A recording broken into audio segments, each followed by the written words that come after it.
learned my lessons. Ayoko nang bas magtiwala na lang. Marami kayang manloloko.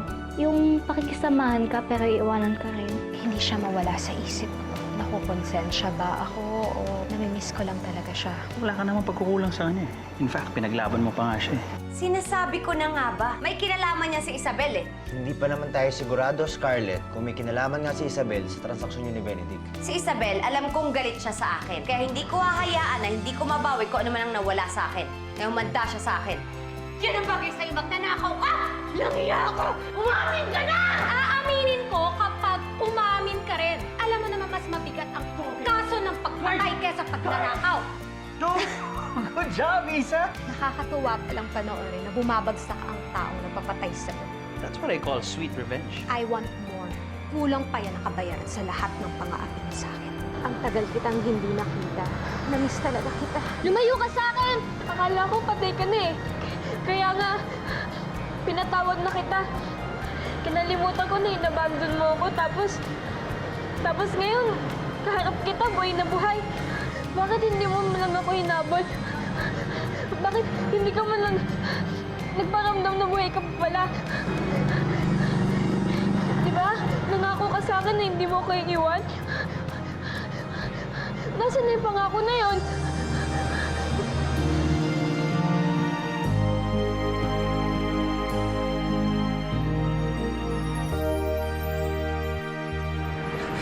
Anak na duwag kasi ako. Yun yung totoo. Ilang beses kitang pinaglaban. Pero ilang beses din akong nabigo. Natatakot ako noon. Natatakot ako na baka mabigo ako ulit. Pinaurong na namin ang PRO. Pwede mo nang dalawin ang apo ko. Parang saya ko po, Ma'am Matilda. Hindi ko po akalain na papayagan niyo akong makalapit sa anak ko. May kapalit. Ang paglapit mo sa apo ko. Ikaw ang magsasabi sa kanya na kami ang pamilya niya. Tita Matilda, pupayag na ako si Isabel sa kondisyon niya. Kaya nakipagkasundo ako kay ni Ma'am Scarlett at kay ni Ma'am Matilda. Para sana mapalapit ako sa'yo. Pero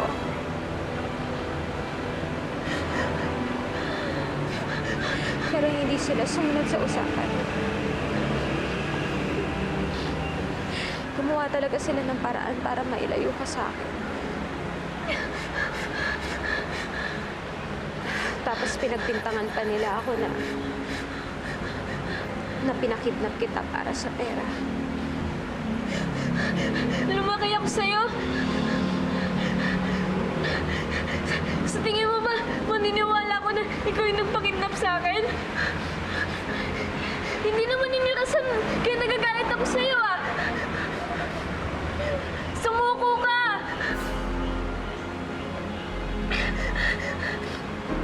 Sumuko ka bilang nanay ko.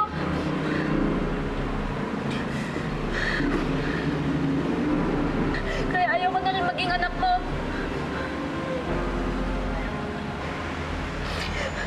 Alam mo ba? Over the last minute, hinihintay kita. Doon sa airport, hinihintay kitang pumunta doon. Para rescue mo ako. Ganun ako kabilib sa'yo. Ganun kalaki yung tiwala ko sa'yo. Ganun kalaki yung tiwala ko sa nanay ko na alam ko hindi ako iiwanan. Na alam ko na hindi ako mawawalay sa piling niya.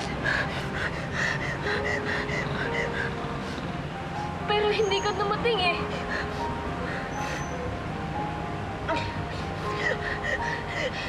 Seven years. Tapos, gusto mo pa rin maging nanay ko.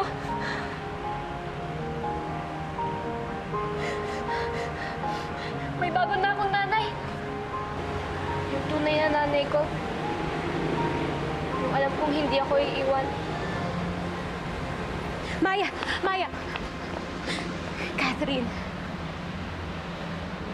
Alam mo ba bakit mo ko iniisip na patay na ako? Dahil yan kay Scarlett. Dahil pinapatay niya ako. para hindi na kita masundan.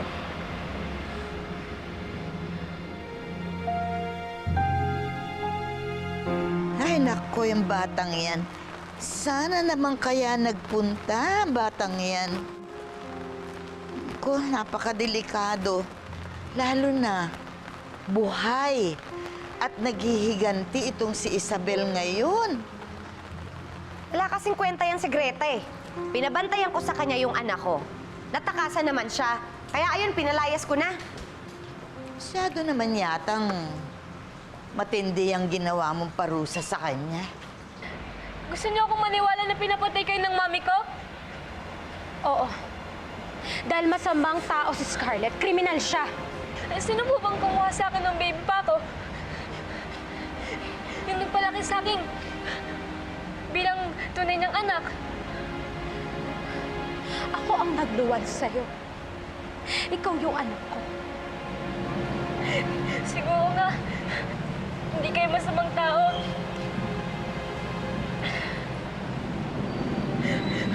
Pero mabuti ba kayong ina?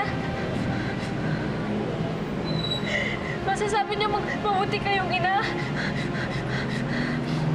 May nagawa ba kayo this past 7 years para isipin ko na nanay ko pa rin kayo? Mama, tama lang yun sa kanya. Ang simple lang ng utos ko. Di pa niya nagawa. Paano ko mapahamak si Catherine ngayon? Ay, ipagdasal na lang natin na walang masamang mangyari sa apo ko. Kaya, Halika ikaw, na. buksan mo na yung gate. Nagmamadali ako. Pasok mo na si Mama.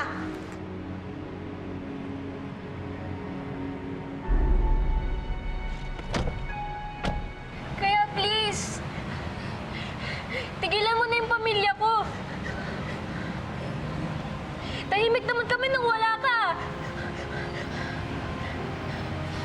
Kaya sana yun na lang ulit yung mangyari. Iwanan mo na lang kami. Maya,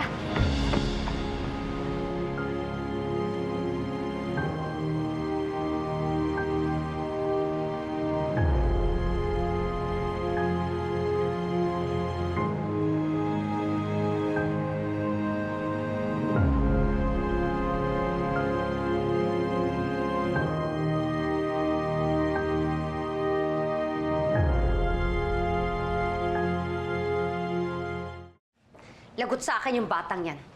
Basta na lang umaalis, hindi man lang nagpapaalam. Mabuti pa siguro, ipagbigay alam na natin sa mga pulis. Patulong na tayo sa kanila sa paghahanap kay Catherine. La, Mami, kanina pa po ako nandito sa bahay. Catherine, apo ko. Ano ba? Saan ka ba nagsususuot? Bakit hindi kita makontak? Kanina ka pa pala nandito? Ni wala man lang ako natanggap na reply sa'yo, ni isa sa 1,000 text ko sa'yo? At sinong VIP ang pinuntahan mo? Ba't kailangan mo kaming takasan? Pinuntahan ko siya. Isabel, 7 taon nilang nakasama yung bata. Natural, si Scarlett ang kikilalanin niyang ina. Hindi lang yun, Benedict. Ang laki pala ng hinanakit niya sa akin. Pero ang mas masakit pa doon, naiintindihan ko ang galit niya kasi hinabandon ako siya. Kinalimutan ko na naging ina ako sa kanya. Bakit mo ba kasi kailangan puntahan pa yung babaeng yon? Oo nga, apo. Eh, baka mamaya kung ano na naman ang gawin itong si Isabel, kunin ka na naman sa amin. Sinabi ko lang naman po sa kanya, tigilan niya na po yung pamilya natin eh. Kaya alam po, ang dami niya pong bintang kay Mami. Anong ako? Paano naman ako napasok sa usapan niyo? Ano naman ang pwede niyang ibintang sa mami mo? Sabi niya po, si Mami daw po yung nagpapati sa kanya dati.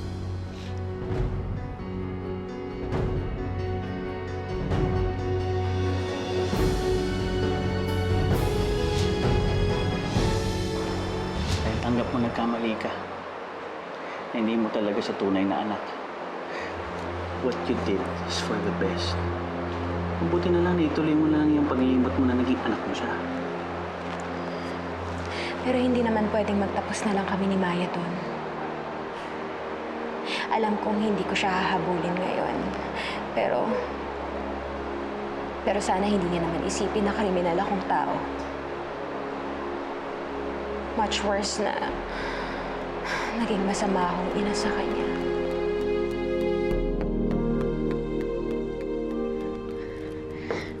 Sabihin mo sa akin yung totoo, Mami. Nagsisinungaling lang siya, di ba?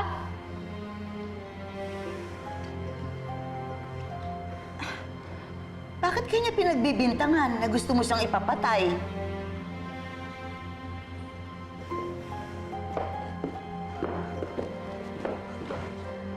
Baliw na kasi yung babaeng yun eh. Paano ko naman siya ipapapatay? Nasa Amerika tayo nung nangyari sa kanya yun. Catherine, huwag kang maniniwala sa kasinungalingan na babaeng yun. Pero, bakit kanya ginagawa ng kwento? Dahil desperada na siya. Hindi niya matanggap na nabawi natin si Catherine sa kanya. Kaya kung ano-anong iniimbento niyang salita. Sinusubukan niya siguro na utuin tong si Catherine, baka maniwala sa kanya. Nagsisinungaling po siya dahil hindi po siya makamove on? Dahil tanga-tanga siya. Hindi niya alam yung salitang move on. Bakit ko naman siya ipapapatay? Isa siyang kriminal dahil kidnapper siya. Pwede ko siyang kasuhan ng paninirang puri. Tsura niya. Kaya ikaw, huwag na huwag kang lalapit sa babaeng yon. At isumbong mo agad sa akin kapag dilapitan ka niya. Yes, Mami.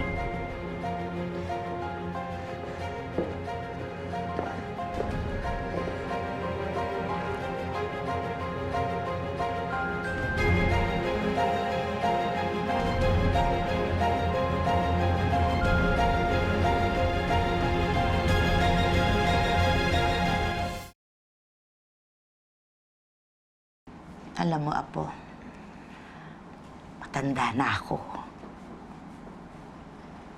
Mahina na. Natatakot ako na baka mamaya makuha kang muli sa akin ni Isabel. Hindi ko nakakayanin. Kaya mag-iingat ka. Iwasan mo siya. At huwag yung ikaw mismo ang lalapit sa kanya. Sorella, akala ko matapang ako eh. Akala ko po kaya ko pong maging matapang sa harapan niya. Pero nung nakita ko po siya, lahat po nung galit ko, lahat po nung sakit, lahat po yun bumalik.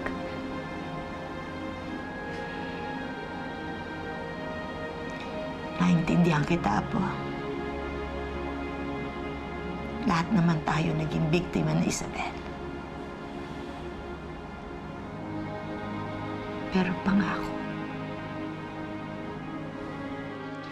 hanggat nabubuhay ako, puprotektahan kita. Dahil nag-iisa ka lang sa buhay ko.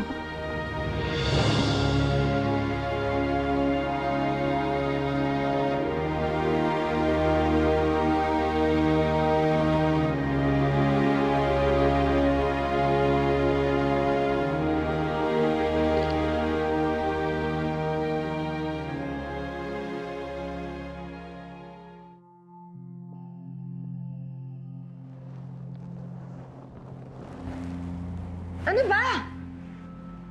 Wala ka na namang gana? Iniisip ko lang kasi si Scarlett. Bakit ba kiniklaim ni Isabel na pinapatay mo siya? Akala ko noon nung sinabi niya sa akin dati yon, it was just a metaphor. Pero inulit niya to kay Catherine. Buisit! Ano? Yan talagang iniisip mo? Pinagdududahan mo ba ako? Seryoso? Nakaka-insulto ka na, ha?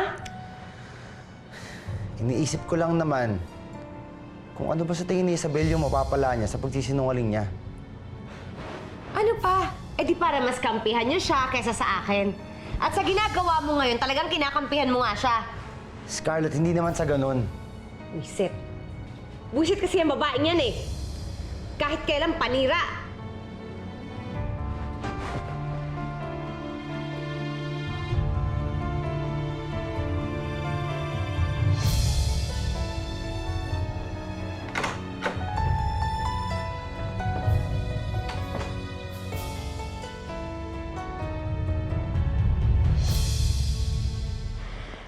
Maymay, anak.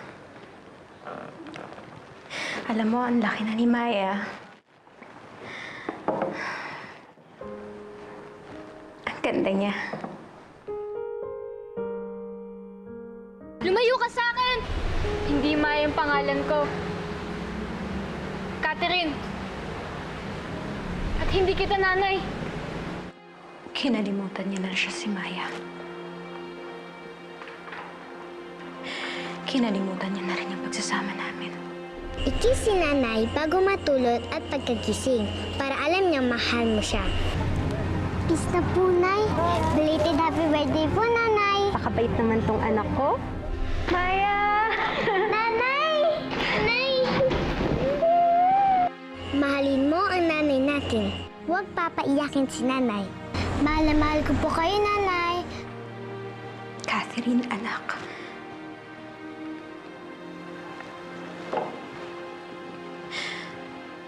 Sana patawarin mo ko. Sana maniwala ka ni minsan hindi kita ginustong saktan.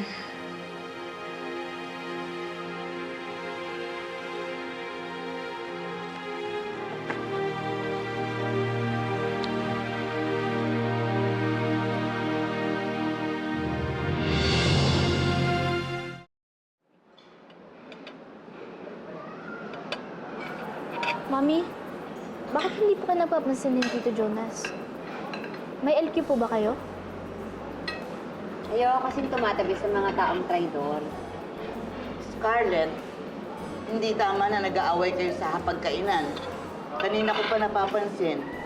May problema ba? Bakit hindi kayo nag-uusap? Wala ako, tita. Maliit na tampuhan lang ito. Maliit na tampuhan. Ito naman po kasi si Jonas. Imbis na ako yung kampihan niya, pinakampihan niya pa si Isabel. Pinagdududahan niya ako na baka ako daw yung pumatay kay Isabel. Kasi naman kaya ko magpapatay.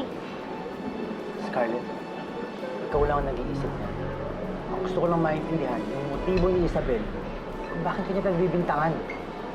Tito Jonas, galit po siya kay Mami. Hindi pa po ba enough reason yun? Bakit kayo mapagbintangan sa kasalanan hindi mo namang ginawa? Oo, hindi ako perpekto. Pero hindi ako mamamatay tao. Sabi ko na nga, be. Tutulungan niya lang ako dito. Excuse me. Tingnan mo yun, Mama. Hindi sa makapagbate. Nag-walk out pa. Hayaan. Kakausapin ko pagbalik. Kasalanan kasi lahat ng babae yun. Kaaway kami ni Jonathan dahil kay Isabel. Kapag nakita ko talaga yung babae yan, humanda siya sa akin. So, stress eating po ba tayo today, madam? Or gusto niyong gumawa tayo ng action plan para sa mga mercados? Just lang. Mocha, si Scarlett lang naman ang kalaban ko. Hindi naman buong pamilya niya. Saka ayokong may nadadamay na ibang tao.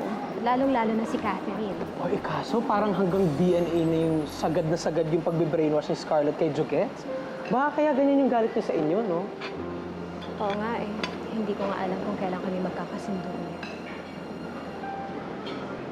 Catherine?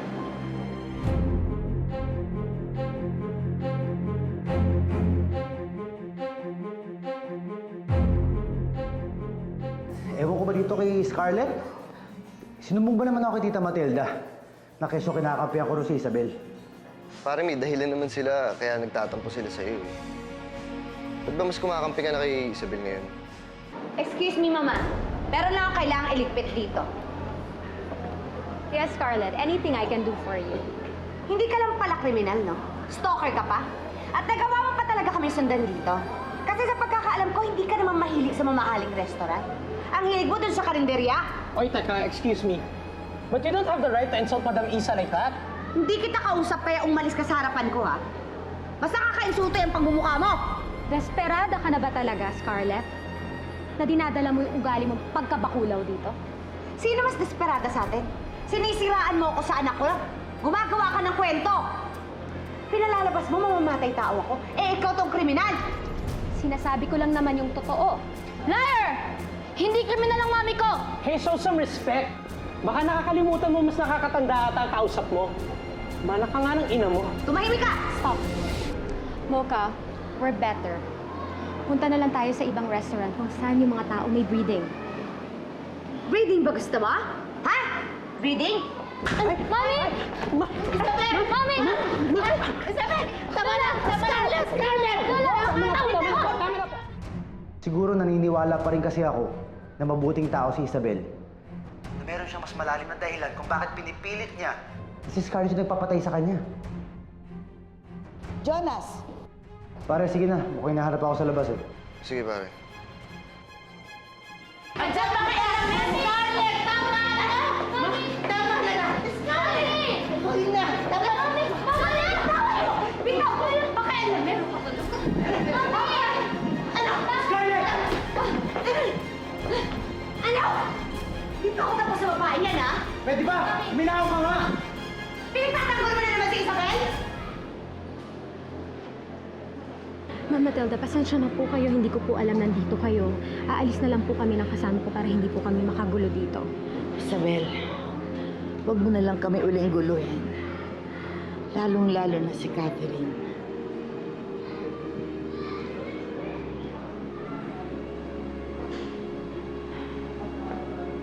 Please lang po.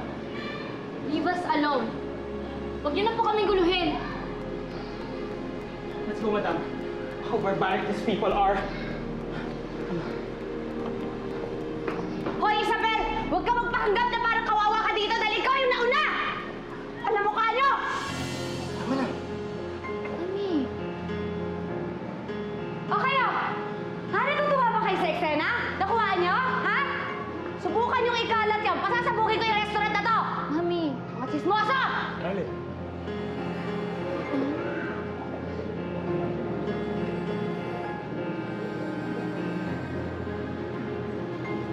Halika lang. Doon na tayo. Tama, tama.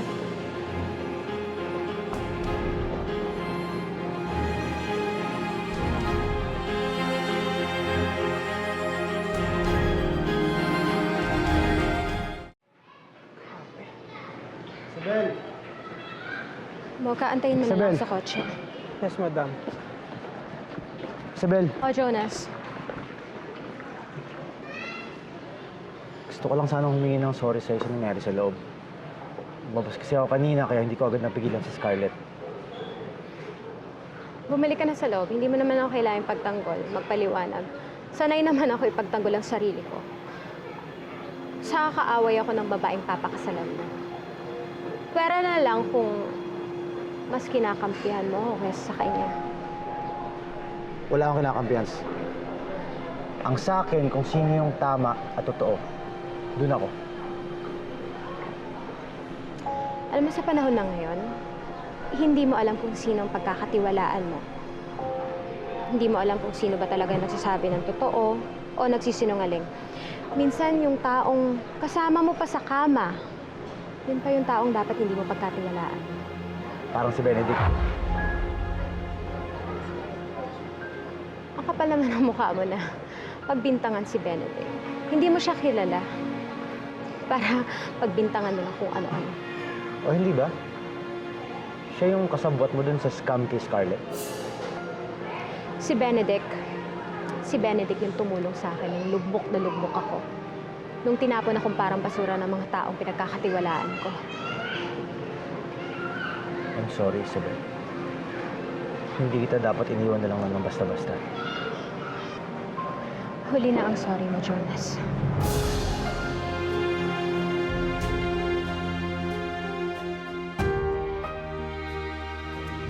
engaged na tayo. Malapit na tayong ikasal. Tanggalin mo na yung security mo kung ayaw mo. Kung ayaw ko ano, sabihin mo! Tama mo ako.